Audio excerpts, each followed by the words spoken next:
జానపద జనజీవన జవలీలు జాలువార కవి గాయక వైతాళిక కలలా మంజీరాలు జాతిని జాగృత పరిచే గీతాల జనజాతర అనునిత్యం నీ గానం అమ్మ నువ్వే మా ప్రాణం జై తెలంగాణ జై జై తెలంగాణ. జీవితమంతా ప్రజలు తెలంగాణ అనే ప్రాణంగా బతికినటువంటి అందశ్రీ అన్న ఇవాళ పొద్దున ఫిజికల్గా మన నుంచి దూరమైంది కావచ్చు, కానీ ఈ తెలంగాణ ఉన్నంత మటుకు తెలుగు అనే భాష భూమి మీద ఉన్నంత మటుకు తన బతికే ఉంటాడు. తనకు అందశ్రీ అన్నకు చావు లేదు. నాతోని మేమిద్దరం కొన్ని వందలాది స్టేజ్ల మీద తెలంగాణ ఉద్యమంలో భాగస్వామ్యం అయినాం. ఎప్పుడు పేద జనం పట్ల ఎప్పుడు ఏదో ఒకటి ఉన్నది ఉన్నట్టుగా మాట్లాడి ఉన్నది ఉన్నట్టుగా రాసి రాజ్యాన్ని ప్రశ్నించే తత్వం కూడా తన లోపల బాగుండే. గత 10 సంవత్సరాలు తెలంగాణకు తన ఏదైతే కలలు కన్నాడో ఆ తెలంగాణ రాలేదని చెప్పి ఎప్పుడు మదన పడతా ఉండే. దాంతోనే మళ్ళా మొన్న ఈ కాంగ్రెస్ ప్రభుత్వం వచ్చిన తర్వాత తన గేయాన్ని తనకు కొంచెం గౌరవం ఇచ్చిన విషయం కూడా వాస్తవమే. దాంట్లో అక్కడక్కడ కొంచెం అటు ఇటు ఉన్నా కానీ అది వాస్తవమే. కానీ ఏంటంటే అందశ్రీ అన్న కేవలం తెలంగాణ సమస్యల గురించే కాదు, గ్లోబలైజేషన్ తర్వాత మనిషి అనేటోడు మానవత్వం ఎట్లా కోల్పోయిందనేది మాయమైపోతున్నాడమ్మా మనిషి అన్నవాడు మచ్చుకైనా లేడు మానవత్వం ఉన్నవాడు నూటికో కోటికో ఒక్కడు యాడనున్నాడో వాడు కంటికి కనరాడు అని చెప్పని నిజంగా కూడా ఆ ఇన్ఫ్లుయెన్సెస్ ఎట్లా మనిషి జీవితాల మీద పడ్డాయో అనే లైన్ కావచ్చు, నేచర్ మీద కావచ్చు. పాము పడగపై పొదిగినట్టి ఆ పాదముద్రలు ఎక్కడివో అని చెప్పని గంటలు గుడిలోకి పోతే గంట స్వరం కొడుతుంటే ఆ ధ్వని మన చెవులకి ఎట్లొస్తుందని నెమలి పించాల మీద రంగులు ఎవరు అద్దిండ్రు అని చెప్పని అంటే నేచర్ మీద కావచ్చు ప్రతి అంశాలను అందశ్రీ అన్న చాలా డీప్గా టచ్ చేసి నాకు కొద్దిగా వ్యక్తిగతంగా నాకు ఒక సందర్భంలో చెప్పినటువంటి అంశం ఏంటంటే ఒక ఉస్మానియా యూనివర్సిటీలో 2003-2004లో మేము ఒక సభ పెట్టినప్పుడు తనను ఆ మీటింగ్కు ఇన్వైట్ చేయలేదు. తన పొద్దున్న లేసేదో గుడులు గోపురాలని తిరుక్కుంటూ పోతుంటాడు, అంతా కొద్దిగా ఈ సాంస్క్రిట్ గాడ్స్ని కొద్దిగా తిరుక్కుంటూ పోతున్నాడు. నేను అన్న అని చెప్పని తనకు ఎవరో చెప్పిరట. నేను అట్లే మాట్లాడలే అన్న కానీ దాని తర్వాత నీ గురించి ఒక పాట రాసిన అని చెప్తాడు. కొమ్మ జెక్కితే బొమ్మరా కొలిసి మొక్కితే అమ్మరా ఆదికే ఇది పాదురా కాదంటే ఏది లేదురా జాతి గుండెల జీవనదముల జాలువారే జానపదముల గ్రామములు కపాడ వెలసిరి గ్రామ దేవతలెందరో బొమ్మ జెక్కితే బొమ్మరా కొలిసి మొక్కితే అమ్మరా పల్లె సీమలు పచ్చగుండా ఊరువాడ సిరులు నిండా ఏటికడ్డం నీటి నిలువ కట్టడాలకు కాపుతానై చెరువు కుంటలే కాదు బ్రతుకు తెరువు కోసం ఏది చేసిన మానవుల నమ్మకములో మైసమ్మ పురుడు ఓసుకున్నదని గ్రామ దేవతల మీద ఈ పాట నీ గురించి నువ్వు నన్ను అట్లా అన్నావని చెప్పి నేను నీ గురించి రాసిన అనేది నాకు పొద్దుటి నుంచి దాదాపు ఒక ఊకే అది నాకు రీకలెక్ట్ అవుతా ఉన్నది. తనతోని ఎప్పుడున్నా నేను మొన్న ఈ మధ్యలో ఈ జయ జయ హే తెలంగాణ పాటను ఈ ప్రభుత్వం వచ్చిన తర్వాత ఒక ఆంధ్ర మ్యూజిక్ డైరెక్టర్ తోటి మ్యూజిక్ చేయించింది నేను వ్యతిరేకించిన యాక్చువల్గా. కానీ దాని తర్వాత నన్ను 2-3 సార్లు కలిసిన తర్వాత ఎప్పుడు కూడా నువ్వు అంత హార్ష్గా మాట్లాడినావు నువ్వు అని చెప్పి మాత్రం ఎక్కడ ఒక ఇసుమంతా కూడా ఏమనలే. మన మనసులో తనకు కూడా అది తప్పు అనిపించింది మనకు తెలియదు. కానీ సో ఎక్కడ కూడా అంటే వేదికల మీద ఇట్లా ఒక గర్జించినట్టు గాండ్రించినట్టు మాట్లాడే తన మాటైనా కానీ వ్యక్తిగతంగా కలిసినప్పుడు మాత్రం చాలా ఆప్యాయంగా ఉండే. నిజంగా తెలంగాణకు తెలంగాణ సాహిత్యానికి తెలంగాణ ప్రజలకు ఇవాళ ఒక తీరని లోటుగా తండ్రికంటే ఇప్పటి నుంచి తన సాహిత్యం ఆగిపోతుంది.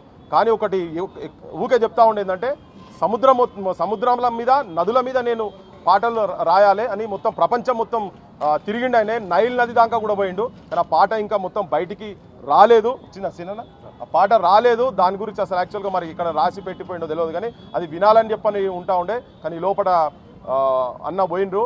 ప్రభుత్వం కూడా మరి డిక్లేర్ చేసిందో లేదో నాకు తెలియదు, కానీ ప్రభుత్వ లాంఛనాలతోటి అందశ్రీ అన్నను చాలా గౌరవంగా డిక్లేర్ చేసిండ్రు. అది స్వాగతించాల్సిన అవసరం ఉంది. తెలంగాణ యువతరం అందశ్రీ అన్న జీవితాన్ని, ఎందుకంటే కట్టుకు పేదరికం నుండి గుడ్లగాసి టాపీ మేస్త్రి పని చేసుకుంటా ఆయనకు బడి అంటే ఏంటిదో తెలియని వాళ్ళు పండితులే ఆశ్చర్యపోయే తరహాలో తన సాహిత్యాన్ని ప్రజలకు అందించి సాంస్కృతిక పండితులు కావచ్చు వాళ్ళకు తెలియని పదాలు చాలా అటువంటి పదాలను కూడా సామాన్యమైన జనానికి అర్థమయ్యే విధంగా రాసినటువంటి ఒక మహానుభావుడు, గొప్ప కవి. ఈ చరిత్ర ఉన్నంత మటుకు అందశ్రీ అన్నను మర్చిపోదు. ఎప్పటికీ జనం గుండెలలో, మాలాంటి వాళ్ళ గుండెలలో కూడా ఎప్పుడు మేము చచ్చిపోయే వరకు మాలాంటి వాళ్ళ గుండెలలో అందశ్రీ అన్న పదిలంగా నిలిచిపోతాడు. అందశ్రీ అన్నకు మాలాంటి వాళ్ళ దగ్గర సావులేదు. తెలంగాణ ఉద్యమానికంటే ముందు నేను జానపద ప్రదర్శనలు చేస్తున్నప్పుడు అందశ్రీ గారి పాటలనే జానపద ప్రదర్శనలుగా నేను ఎంచుకునేది. ఆయన రాసిన జానపద గీతాలపైన నృత్యాలు చేస్తుండేది. తర్వాత మేము మానసిక వికలాంగుల సహాయ నిధి కోసమని ఒక కార్యక్రమం తీసుకున్నాం, జానపద జాతర అని. తీసుకున్నప్పుడు అది విని అరే కళలతోని కూడా ఇట్లా మనం కొంత డబ్బులు పోగేసి బాధితులకు, పేదవాళ్ళకు పంచవచ్చు అనేది మంచిగా ఉంది కాన్సెప్ట్ నువ్వు అని చెప్పి దాన్ని బాగా మెచ్చుకొని మంచిర్యాలకు వచ్చాడు. నా దగ్గరికి వచ్చి ఇంకా ఏం కార్యక్రమాలు అంటే ఇట్లా అనుకుంటున్నామని చెప్పినప్పుడు నేను కూడా ఇందులో భాగస్వామ్యం అవుతా అని చెప్పేసి మేము ఎక్కడ జానపద జాతర చేసినా వస్తుండేది పిలిస్తే. సో ఆ క్రమంలోనే తెలంగాణ ఉద్యమం ప్రారంభమైంది. అప్పుడే ఒక సాంస్కృతిక విప్లవం తీసుకురావాలనుకున్నప్పుడు దీనికి ఒక సంస్థ కావాలి. అంటే ఇప్పుడు పీపుల్స్ వారికి జననాట్య మండలి ఉంది, జనశక్తికి అరుణోదయ లాంటి సంఘాలు ఉన్నాయి. ఇట్లా సిపిఎంకు ప్రజానాట్య మండలి ఉన్నట్టు తెలంగాణ ఉద్యమానికి కూడా ఎక్కువ తెలంగాణ నుంచి వెళ్ళి కవి గాయకులు పాటలు ఉన్నాయి కాబట్టి ఒక సాంస్కృతిక దండు కావాలి అనుకున్నప్పుడు, అది స్టార్ట్ చేద్దాం అనుకున్నప్పుడు తెలంగాణ ధూమ్ధామ్ను మేము ఏర్పాటు చేయడం జరిగింది. సో ఆ ఏర్పాటు చేసిన దాంట్లో ఒక అద్భుతమైన ప్రదర్శన, అంటే తెలంగాణ కవి గాయకులు అంతా పాటలు పాడితే ఒకసారి పల్లెను కళ్ళగట్టినట్టు చూపించే క్రమంలో అందశ్రీ గారు రాసినటువంటి సూడా సక్కాని తల్లి పాటను నేను ఆయనకు సర్ప్రైజ్గా చెప్పకుండా నేను తయారు చేసి ప్రదర్శన చేశాను. అంటే అది ధూమ్ధామ్ కంటే ముందు జానపద జాతరలో చేశాను, కానీ పొలిటికలైజ్ కాకుండా చేసినప్పుడు ఆయన చూసి ఆశ్చర్యపోయింది. అంటే నేను ఒక కొత్త ప్రక్రియ చేస్తున్నట్టు, మామూలుగా సివిల్ డ్రెస్లోనే ఉంటూ డాన్స్ చేస్తూనే కొన్ని సెకండ్లలోనే మళ్ళీ యూనిఫామ్లోకి వచ్చాయన్నట్టు. సో అది ఆయనకు బాగా నచ్చి ప్రతి చోట నన్ను ఎవరికి పరిచయం చేసినా కూడా వీడు మాయ చేస్తాడు, అద్భుతం చేస్తాడు అని చెప్తుండేవాళ్ళు. అట్లా మేము చాలా దగ్గర అయిపోయినాం.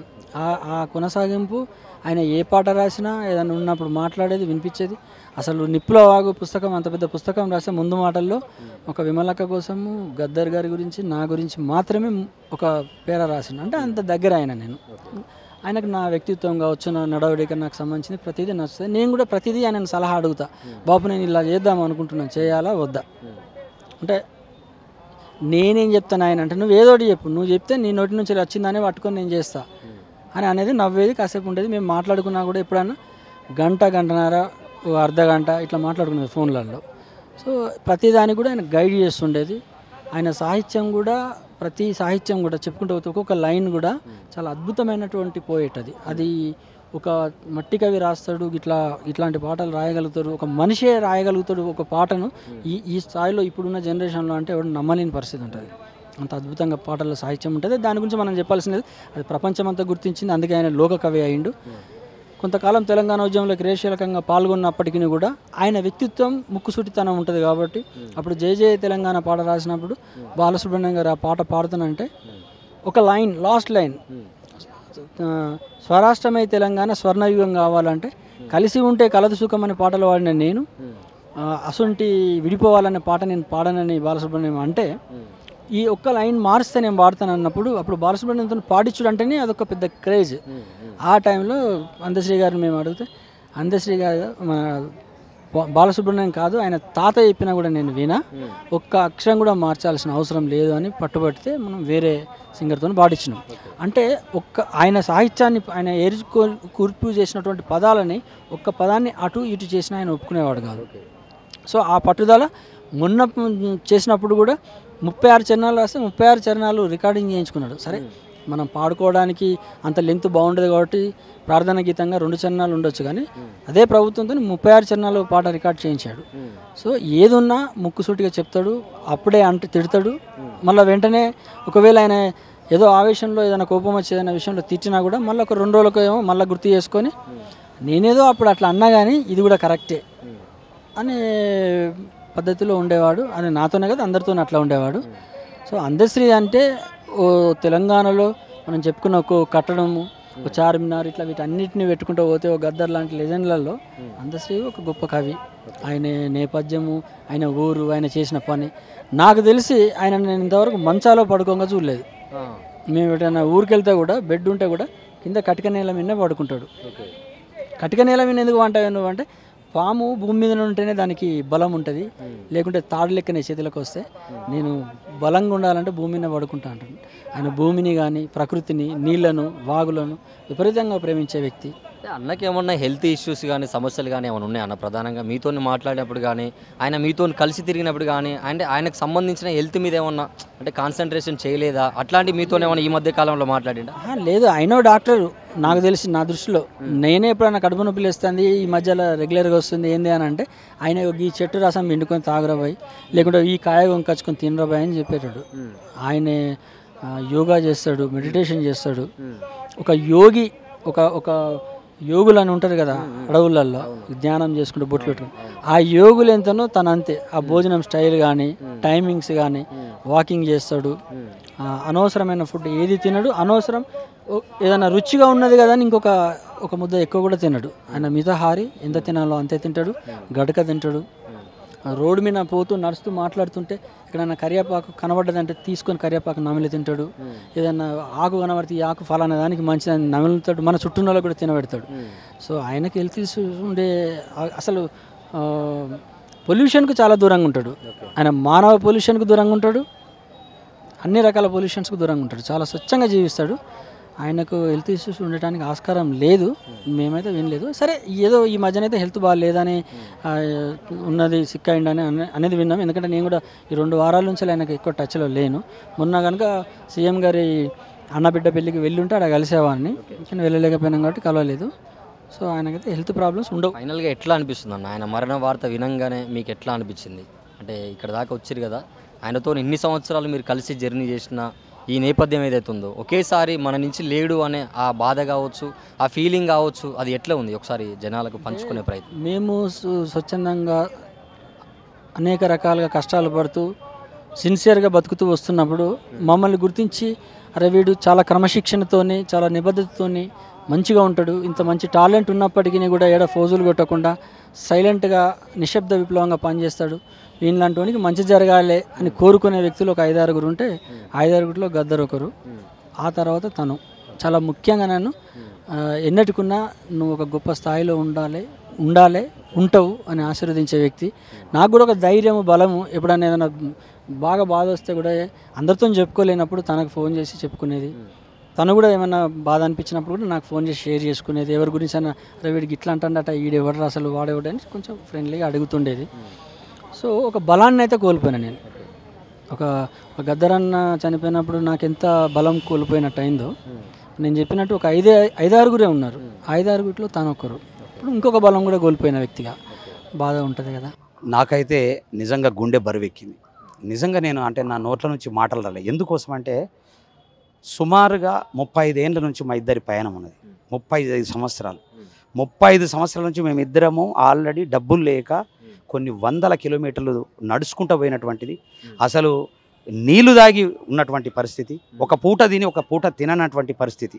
ఆయన అందశ్రీ అన్న యొక్క ఆయనతోని జర్నీ చేసింది ఈ ప్రపంచంలో వాళ్ళ పిల్లలు కానీ వాళ్ళ భార్య కానీ లేదు, నేను ఒక్కనే ఉన్నా.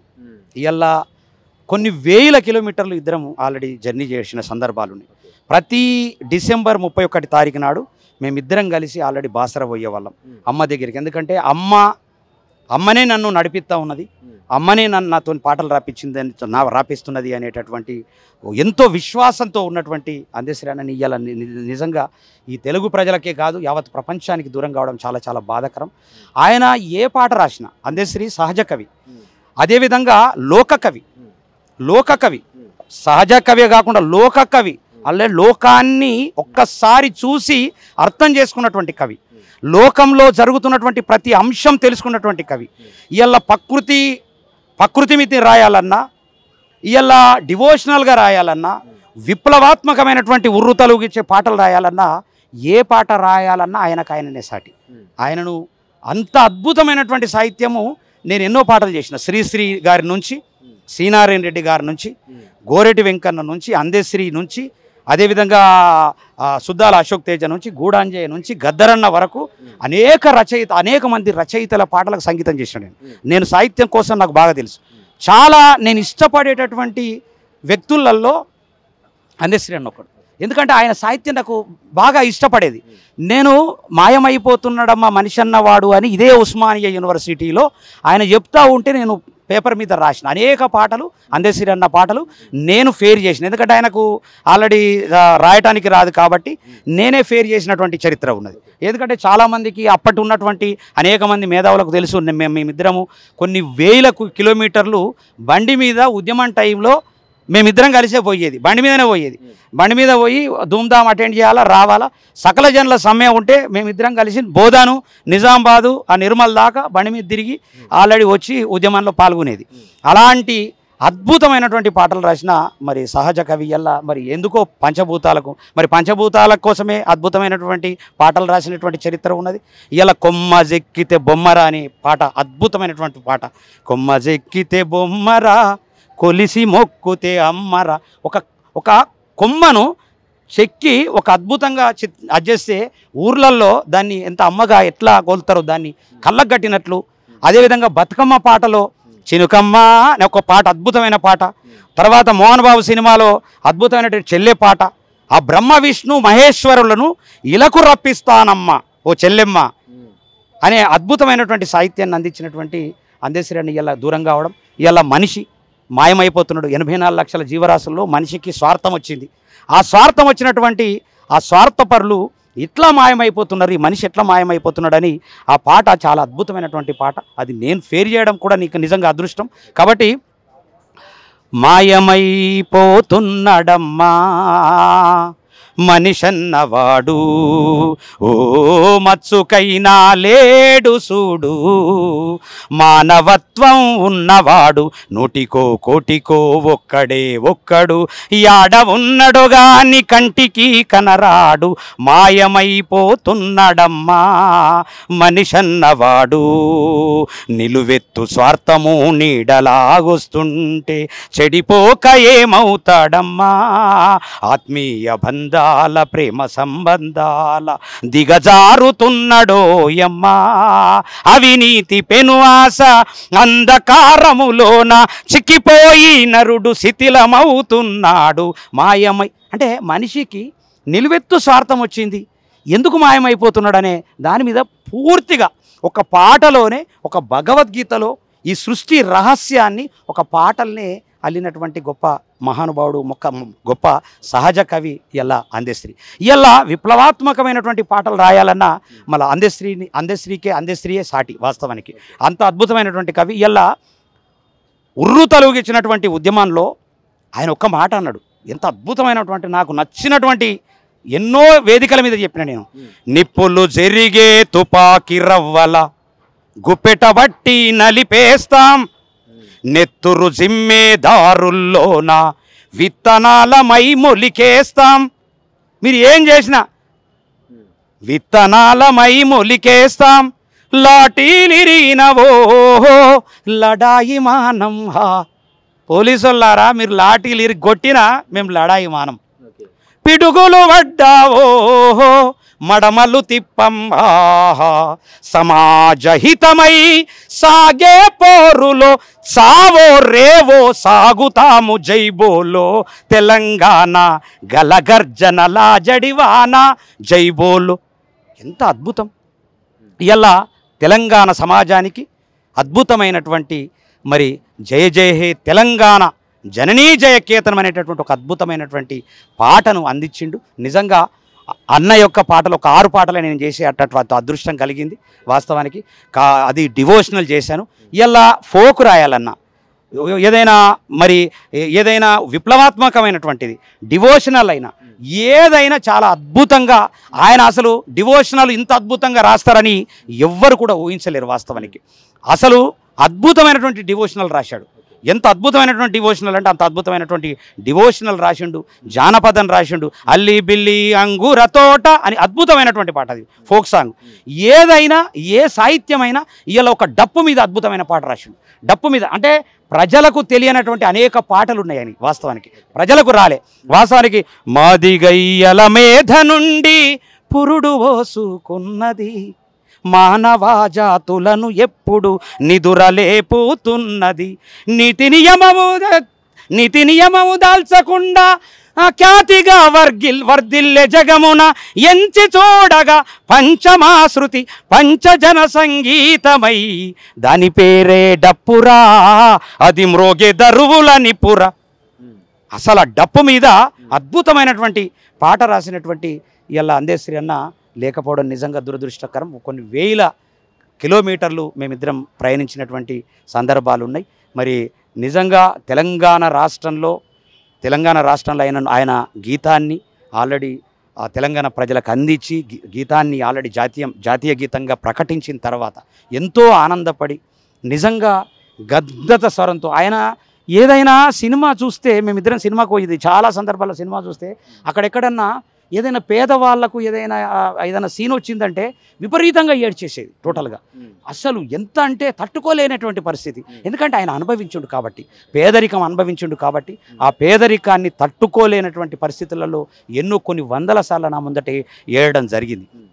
అలాంటి గొప్ప మహా సహజ కవి ఇలా మనందరికి కూడా దూరం కావడం నిజంగా తెలంగాణ కళాకారులకి కాదు యావత్ తెలంగాణ తెలుగు ప్రజలకు అందరికీ కూడా దురదృష్టకరం. అలాంటి కవిని కోల్పోవడం కూడా చాలా చాలా బాధాకరం. ఆయన ఆత్మకు శాంతి చేకూరాలని అదేవిధంగా వాళ్ళ కుటుంబ సభ్యులకు నా ప్రగాఢ సానుభూతిని తెలియజేస్తున్నా. ఇన్ని సంవత్సరాల మీ జర్నీలో ఇన్ని సంవత్సరాలు మీరు కలిసి తిరిగినరు, ఎన్నో పరిచయాలు, ఎంతో మీరు జర్నీ చేసినటువంటి పరిస్థితి ఉన్నది. సో ఫైనల్గా మీరు ఆయన లేడన్న వార్త విన్న తర్వాత ఇప్పుడు నెక్స్ట్ ఆయన లేడు అంటే మీ జర్నీ సింగిల్, మీరు ఎట్లా ఆయన ఆలోచనని ఆయన ఆశయాలని ఎట్లా ముందుకు తీసుకెళ్తారు? తప్పకుండా. ఎందుకంటే వాస్తవానికి ఆయన రాసినటువంటి ఎన్నో పాటలు ఉన్నాయి. ఆ పాటల ద్వారా ఖచ్చితంగా ఒక అద్భుతమైనటువంటి కవి ఉండే అనేటటువంటిది ఖచ్చితంగా మేము ప్రజల్లోకి తీసుకుపోయే ప్రయత్నం చేస్తాం. తప్పకుండా నిజంగా అలాంటి కవులు పుట్టలేరు. నిజంగా ఒక గూడంజయ లాంటి కవి పుట్టలేడు, ఒక అందశ్రీ అన్న లాంటి కవి పుట్టలేడు, ఒక గద్దరన్న లాంటి కవి పుట్టలేడు. వాస్తవానికి ఎంతో అద్భుతమైనటువంటి కవులను ఇలా కోల్పోతున్నాం మనం అందరం కూడా. ఇలా తెలుగు సమాజం, తెలంగాణ సమాజం ఇలా అద్భుతమైనటువంటి కవులు ఇలా ఎందుకు అసలు కవులకు అలాంటి దురదృష్టకరమైనటువంటి పరిస్థితి వస్తుందంటే కూడా నేను కూడా చాలా నిజంగా చాలా బాధపడతా ఉన్నా. నిజంగా కవులు కళాకారులను ఈ ప్రభుత్వాలు కూడా గుర్తించాలా, తప్పకుండా గుర్తించి ఖచ్చితంగా ఆదుకోవాలా. ఇలా కవులు అనేటోళ్ళు చాలా సెన్సిటివ్. కళాకారుడు అంటే ఒక సెన్సిటివ్. ఆ సెన్సిటివ్ ఉన్నటువంటి కళాకారుడు ఉట్టిగానే లోపల టెన్షన్ పెట్టుకుంటాడు, షుగర్లు బీపీలు తెచ్చుకునేటటువంటి పరిస్థితి ఇలా ఉన్నది. మరి అన్నకైతే అలాంటి ఏ ప్రాబ్లం లేకుండే, వాస్తవానికి యాక్టివ్ ఉంటుండే. ఇద్దరం కొన్ని వందల సార్లు కొన్ని లక్షల సార్లు మేము ఆల్రెడీ వాకింగ్ చేసినటువంటి సందర్భాలని, వాకింగ్లో ఎన్నో పాటలు రాసినటువంటి చరిత్ర ఉన్నది. ఇలా సడన్గా ఇలా ఇట్లా జరగడం అనేటటువంటిది చెప్పలేదు, వాస్తవానికి ఎవరికి చెప్పలేదు. మరి జ్వరం ఒక 5 రోజుల నుంచి జ్వరం వచ్చిందని చెప్పేసి కూడా చెప్తా ఉన్నారు. మరి ఆ జ్వరం వచ్చింది ఎందుకు, ఏ ట్యాబ్లెట్ వేసుకున్నాడు, ఆయనను చూడని డాక్టర్ ఎవరు ఉంటారు? ఆయన తలుచుకుంటే ఎక్కడ ఏ డాక్టర్ పోయినా ఆయనకు అద్భుతంగా ట్రీట్మెంట్ ఇచ్చేటటువంటి పరిస్థితి ఉంటుంది. ఇలా ఒక 20 ఏళ్ళు ఇంకా ఈ భూమి మీద 30 ఏళ్ళు భూమి మీద ఉండేటటువంటి ఆయన ఒక ధీమా ఉండే. వాస్తవానికి నేను ఇప్పుడే అంత ఈజీగా పోను. అనేకం మనం ఆల్రెడీ ఆయన రాస్తున్నటువంటి ఏదైతే పాట ఉన్నదో, ఏది నదుల మీద పాట ఉన్నదో, ఆ నదుల మీద పాట పూర్తి చేసేంత మట్టుకు నేను నిద్రపోనని ఎన్నో దేశాలని తిరిగినటువంటి చరిత్ర ఉన్నది. ఎంతోమంది ఆదరించిండ్రు ఆయన పాటలు. నిజంగా యావత్తు ప్రజానీకానికి చాలా తీరని లోటు, వాస్తవానికి మా అందరికి కూడా తీరని లోటు. నిజంగా నేనైతే తట్టుకోలేనటువంటి పరిస్థితి. నిజంగా మా వదిన కూడా ఇప్పుడు ఆల్రెడీ పట్టుకొని ఏడ్చేసింది టోటల్గా. నాకు కూడా అసలు దుఃఖం ఆగలేదు. వాస్తవానికి అంత దురదృష్టకరమైనటువంటి పరిస్థితులలో ఇలా దూరం కావడం చాలా బాధాకరం.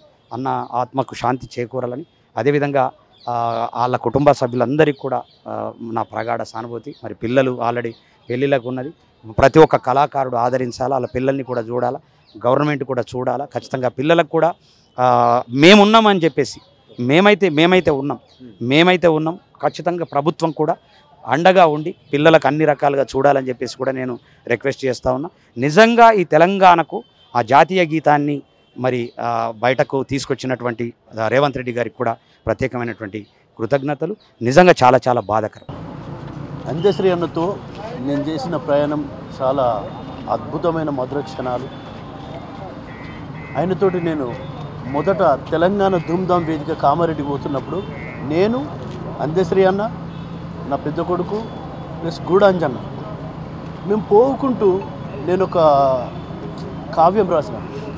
ఓయమ్మ నా పల్లె సీమ ఈనాడు ఎందుకింత చిన్న బాయే, ఎనకటి కలదప్పినాదో నా పల్లె ఎడుగాని తీరైనాదో పచ్చ పచ్చని పంట సేండ్ల నట్ట నడుమ బొట్టు పెట్టినట్టు నా పల్లె ఉండేది పొందించుకున్నట్టు బొడ్రాయితో పాటు పోషమ్మ గుడి పల్లె కందంగా ఉండేది ఎంత దూరంగున్న ఎత్తైన మా ఊరి తాటి చెట్లే పల్లె ఉనికి నీజాటేది ఇక కొత్త మనుషులు గురుతూ వట్టటట్టు చింత చెట్లు యాప చెట్లు ఇండ్ల ముందుండేది అలకంగా ఏ పల్లెకెళ్ళిపోవాలన్న అడ్డబాటలు ఉండే కదరా చెట్లు చేమలు లేక పల్లెలన్నీ ఆలచినబోయి కూసుండే కదరా ఇది ఒక 10 చరణాలు టకటక టకటక వినిపించేసరికి ఒక దగ్గర కారపి నానొకసారి మళ్ళీ వినిపించడం మొత్తం వినిపించిన 10 చరణాలు వినిపించిన తర్వాత అసలు ఎట్లా రాసినవి ఇది అంటే అన్న ఇది 100 ఏళ్ల కింది చరిత్ర అన్న 100 ఏళ్ల కింది మానవుని చరిత్ర అంటే 100 ఏళ్ల కింది కాదు ఇది 100 ఏండ్ల నా ఊరని పుస్తకం వేద్దాం నువ్వు 10 చరణాలు కాదు 100 చరణాలు రాయాలి ఇది తవ్విపోయి ఎంత తవ్వినా తరగని గని ఇది పల్లె చరిత్ర అప్పటి సంస్కృతి సాంప్రదాయాలు కట్టుబాట్లు యాస భాష చాలా గొప్పగా బొడ్రాయి పోషమ్మ గుడి పల్లె ఉనికిని తెలియజేసే తాడి చెట్లు అన్నావు అడ్డబాటలు అన్నావు కాబట్టి ఇది పల్లె చరిత్ర పల్లె ఇట్లా ఉండే అని దాన్ని నిమరేస్తున్నావు నాన్న ఇది గొప్ప కమ్మనైన అమ్మ భాష అని చెప్పి నన్ను అద్భుతంగా నా తల నిమిరి ఈ గొప్ప కావ్యం రాసిన ఇది ఎవరు రాయాలని చెప్పి దానికి 100 ఏళ్ల నా ఊరని కావ్యం పేరు పెట్టి ఈ మధ్యనే తొందర దాన్ని రిలీజ్ చేద్దాం నువ్వు పుస్తకం వేయి ఈ కాంగ్రెస్ ప్రభుత్వంలో రేవంత్ రెడ్డి గారి చేతిలో ఎందుకంటే నాకు ముఖ్యమంత్రితోనంత సన్నిహిత్యం నాకు అలాంటి పరిచయాలు ఏం లేవనంటే నేను ఆయన ఖచ్చితంగా ఇప్పిస్తా ఈ పార్టీకి ఆయనకు చాలా గొప్ప పేరు ఎత్తుంది అని చెప్పి నా మాట ఇచ్చిండు జస్ట్ 15 రోజుల కింద ఎల్లుండి నేను ఆ పుస్తకాన్ని పట్టుకొని ఆయనను కలిసే పద్ధతి ఉండేది 40 రోజుల కింద అన్న నాకు షుగర్ కొంచెం అప్ డౌన్ అవుతుంది మా ఇంట్లో అందరూ షుగర్తో ఇట్లా చాలా ఇబ్బంది అయింది అంటే బోలాగా నువ్వు మాట్లాడుతూ నేను మాట్లాడు మనం ఖచ్చితంగా బరాబర్ 100 సంవత్సరాలు బతుకుతాం అని చెప్పన్నాడు చాలా ఘోరమైన పరిస్థితి ఇవాళ వార్త ఎవరు కూడా మనుషులు ఇట్లా పిండి కలిసి వేస్తుంది యావత్ కళా ప్రపంచం అంతా దుఃఖ సాగరంలో మునిగి ఉన్నారు ఆయనే మేడారం పోతున్నప్పుడు కూడా సమ్మక్క సారక్క దగ్గర పోతుంటే 100 కులాల పాట వినిపిస్తే ఎట్లా రాసినవరా నులక మంచం అల్లినట్టు మంచం నేను ఏ పాట రాసినా కూడా చాలా గొప్పగా ఆయన ముద్దాడేటోడు చాలా గొప్ప నన్ను అలుముకునేటోడు అట్లనే ఆయన రాసింది తల్లి కోడి చుట్టూ పిల్లాలు తిరిగినట్టు తల్లి కోడి చుట్టూ పిల్లాలు తిరిగినట్టు బంటోళ్ళ తల్లి గంప చుట్టూ పిల్లాల గుంపు 2 పావుల దినుసు కొక్క పావేడు పండ్లు పెడితే బుద్ధేడా తీరేది కోసన్ని పండ్లు కొసరేసి బుజ్జాగించేది తల మీద చుట్ట బట్ట ఆ పైన పండ్ల తట్ట పండ్లు పండ్లమ్మో అంటూ పళ్ళంతా తిరుగుకుంటూ బాజర్లా కూసుండమ్మి బతుకెల్లా తీసుకున్న తెనుగొల్ల ఎల్లమ్మాయేది నా తల్లి జాడ కళ్ళల్లాగా నారాదేవి ఆ పాటలో తల్లి కోడి చుట్టూ పిల్లాలు తిరిగినట్టు ఆయన గొప్ప కవి కాబట్టి ప్రతి కళాకారుడు తన దగ్గరికి వచ్చి తను రాసిన ప్రతి లైన్లో కూడా ఒక బతుకు చరిత్ర ఉంటుంది అంత గొప్ప కవితో మేము స్నేహం చేసి ఇవాళ ఆయనను కోల్పోవడం చాలా బాధాకరమైన విషయం ఆయన ఉంటే ఆయన చేతుల మీదుగా నా పుస్తకం ఆవిష్కరణ అయ్యేది ఇవాళ ఆయన లేనందుకు చాలా బాధ ఆయనే లేకున్నా ఈ భూమి మీద కళాకారులు పాటగాడు ఆటగాడు ఉన్నంత కాలం ఆయన ప్రతి నోట్లో ఆయనే పురుడు పోసుకొని ఆయన ప్రాణం పోసుకొని ఎప్పటికీ ప్రజల ముందు ఆయన నిలబడతాడు అందశ్రీ అన్నకు చావు లేదు అందశ్రీ అన్న అందరి గుండెల్లో ఉంటాడు జోహార్ అందశ్రీ అన్నకు జోహార్ అందశ్రీ అన్నకు జోహార్ అందశ్రీ అన్నకు తెలంగాణ ఉద్యమంలో తెలంగాణ సమాజాన్ని తట్టి లేపడానికి కేసీఆర్ గారు ఇచ్చినటువంటి ప్రోత్సాహంతో ఆయన గుర్తింపుతోని కేసీఆర్ గారు ఇచ్చినటువంటి గుర్తింపుతోని కవులు కళాకారులు సాహితీవేత్తలు అందరినీ కలుపుకొని ఉద్యమం చేస్తున్నటువంటి సందర్భంలో ఆయన అనేక ఉద్యమ గీతాలు రాయడం జరిగింది అందశ్రీ గారు ఈ సందర్భంగా వారికి అశ్రు నివాళులతోని ఆయన చూడు తెలంగాణ చుక్క నీరు లేని దాన మా గోడు తెలంగాణ బ్రతుకు పాడైన వీణ. చూడు తెలంగాణ చుక్క నీరు లేని దాన మా గోడు తెలంగాణ బ్రతుకు పాడైన వీణ. అరే నినాదాలు కాదు దేశ పునాదులే కదలాలి. చూడు తెలంగాణ చుక్క నీరు లేని దాన. నినాదాలు కాదు దేశ పునాదులే కదలాలనేటువంటి గలాన్ని రాష్ట్రానికి ఇచ్చినటువంటి కవి అందశ్రీ గారు, సాహితీవేత్త. ఆయన మరణం మరి సాహితీ ప్రపంచానికి, ఉద్యమాలకు తీరని లోటు. అనేక సాహితీ సృజనలు అలాగే ఉద్యమ కాలంలో ఇంకా ఆయన సమరాంగణములో సైంధవులు ఉంటారు. జై బోలో తెలంగాణ గల గర్జనలా జడివాన, జై బోలో తెలంగాణ నిలువెల్ల గాయాల వీణ అని పాడుతూ మరి జనజాతరలో తన గళాన్ని ప్రసరింపజేసినటువంటి వాడు, జనం చేత జై కొట్టించినటువంటి వాడు, కోరస్గా పాడించినటువంటి వాడు. అటువంటి అందశ్రీ ముందే ఊహించిండ్రు. సమరాంగణంలో సైంధవులు ఉంటారు, ఉద్యమాన్ని పలుసన చేయాలని చూస్తారు, ఉద్యమాన్ని పక్కదారి పట్టేయాలని చూస్తారు, జాగ్రత్తగా ఉండాలి. మరి 369 మంది విద్యార్థుల బలిదానం జరిగింది 69లో. అట్లా జరగకుండా ఉద్యమాన్ని తీసుకెళ్లాలని పాడినటువంటి వాడు. ఆయన రాసినటువంటి జయ జయ గీతాన్ని కేసీఆర్ గారు మరి ఆయన స్వరపరిపించి ఆయన రామకృష్ణ గారితో పాడించి జనంలోకి తీసుకెళ్ళి ప్రతి బడి, ప్రతి ఉద్యమ సందర్భం, ప్రతి ఉద్యమ వేదిక జయ జయ తెలంగాణ పాడుకునే విధంగా గుర్తింపు తీసుకురావడం జరిగింది. ఆ గుర్తింపును ఆయన ఎన్నడూ మర్చిపోలేదు. ఆ గుర్తింపును ఆయన ఎన్నడూ అందశ్రీ గారు ప్రతి సందర్భంలో కూడా చెప్పేది కేసీఆర్ గారే ఆ గీతాన్ని ప్రాచుర్యంలోకి తెచ్చిండ్రని చెప్పేది. అట్లా అందశ్రీ గారు సినిమాలకు కూడా పాటలు రాసిండ్రు. బతుకమ్మ సినిమాకి పాటలు మాటలు ఆయన రాయగలిగినరు. ఆయన వాక్కులమ్మ నాకు వరం ఇచ్చిందని బాసర సరస్వతిని విశ్వసించేవారు. అమ్మవారి దర్శనం ప్రతి నూతన సంవత్సరం, కొత్త సంవత్సరం డిసెంబర్ 31 నాడు అక్కడికి వెళ్ళి ఆ రాత్రి అక్కడ ఉండి ఉదయమే అక్కడి నుంచి వస్తూ మా ఇంటికి వచ్చేది. కామారెడ్డిలో మార్గమధ్యంలో ఉన్న కామారెడ్డిలో మా ఇంటికి వచ్చి ఒక మొక్క పెట్టి, కొత్త సంవత్సరం సందర్భంగా ఒక మొక్క పెట్టి అక్కడ భోజనం చేసి, సంవత్సరం పొడుగుతా నాకు భోజనానికి కొద ఉండదమ్మా, తిండికి కొద ఉండదమ్మా అని చెప్పి తిరిగి వచ్చేవాడు. తల్లి అని పిలిచేవాడు, పంతులమ్మ అని పిలిచేవాడు. ఆప్యాయత, ఆత్మీయతల కలబోత అందశ్రీ గారికి జోహార్లు. చివరిసారిగా మీకు ఎప్పుడు కలిసినప్పుడు మీతోటి మాట్లాడినటువంటి మాట ఏముంటుంది? ఇది చాలా గుర్తుంచుకోదగ్గ మాట. సమాజము, తెలంగాణ సమాజము ఆయనకు కేసీఆర్ గారి పట్ల కోపంగా ఉన్నదని ఎక్కడ అనుకుంటుందో అని ఆయన చివరిసారిగా నాతో మాట్లాడిన మాట, నాకెవ్వరి మీద కోపం లేదు పంతులమ్మ అని చెప్పిండ్రు. అది మాజీ మంత్రివర్యులు తన్నీరు హరీష్ రావు గారి నాన్నగారు సత్యనారాయణరావు గారి దశదిన కర్మ సందర్భంగా ఆయన రావడం జరిగింది అక్కడికి. అక్కడ తను నాతో చాలాసేపు మాట్లాడింది. ఆ వీడియో కూడా నేను సోషల్ మీడియాలో షేర్ చేసుకున్నా.